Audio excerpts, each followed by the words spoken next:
अस्सलाम वालेकुम। वालेकुम सलाम।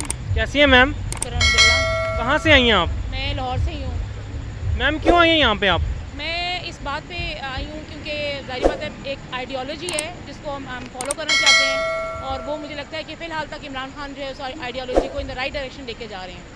तो मैम आप पूरी फैमिली के साथ आई हैं इतनी बारिश के बावजूद, मतलब कल रात से बारिश हो रही है, आज सुबह भी सारा दिन बारिश होती रही है और अभी हम आए हैं तो काफ़ी पानी खड़ा था।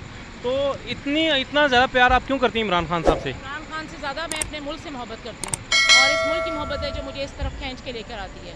तो इमरान खान के अलावा कोई और ऑप्शन आपको नज़र आती है? आपको नज़र आती है तो बता दें।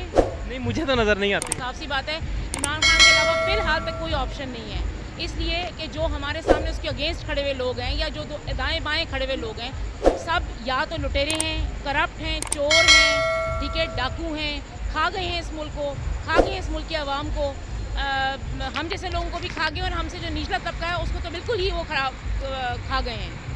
तो क्या लगता है इमरान खान साहब ने जो इतनी मेहनत की है पिछले 15-20 दिन में, तो वो उसमें कामयाब हो जाएंगे कल, या जरदारी बाजी ले जाएगा?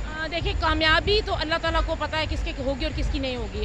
हमारी दुआ और ख्वाहिश ये है कि अल्लाह ताला इमरान खान को कामयाब करे, लेकिन इंसान जो है वो उसके हाथ में सिर्फ कोशिश है, और कोशिश इंसान को पूरी करनी चाहिए। और हमारी उम्मीद भी है जो नंबर काउंट है या वोट काउंट है वो तो इमरान खान के साथ है।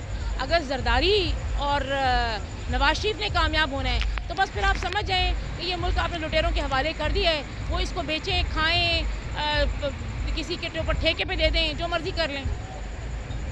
इमरान खान जिंदाबाद। Thank you ma'am. पाकिस्तान जिंदाबाद।